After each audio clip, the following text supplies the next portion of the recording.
It was 5:48 p.m. on the downtown 6 train. The air was thick, heavy, the kind of packed ride where you're shoulder to shoulder with strangers. But everyone's staring at their phones, avoiding eye contact. Standing near the doors was David, 41 years old, in a worn gray coat, headphones in, eyes locked on his shoes. He'd just been fired. For the third time this year, his daughter's birthday party was tomorrow, and he had exactly $12 in his pocket. He didn't notice the other man at first, but people around him did. He was tall, with his hood pulled low, pacing nervously near the emergency brake. His eyes darted around the car, his hands trembling. A mother instinctively pulled her child closer.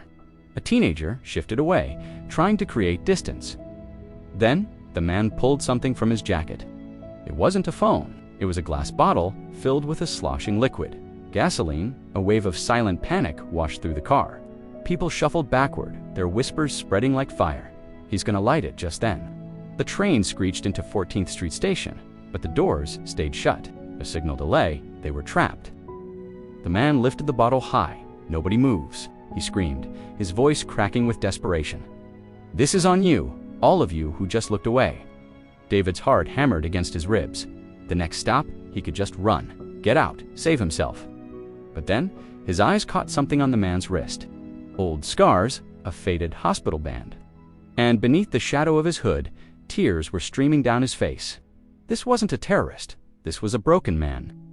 David recognized that look because he'd worn it himself. After his divorce, drunk and standing on a bridge, ready to let go, until a stranger, a police officer, simply said his name. In that split second, David made a choice.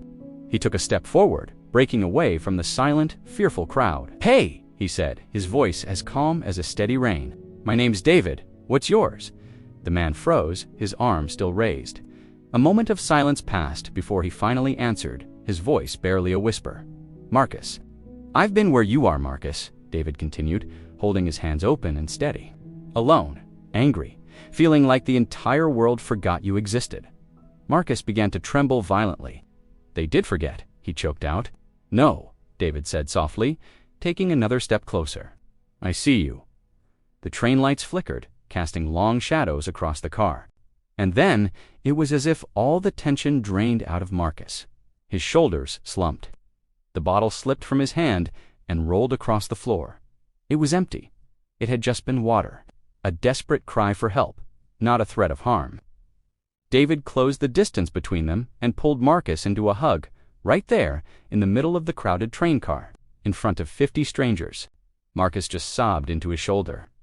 I just wanted someone to stop." When the doors finally opened, the police boarded. But before they could put him in handcuffs, David spoke up.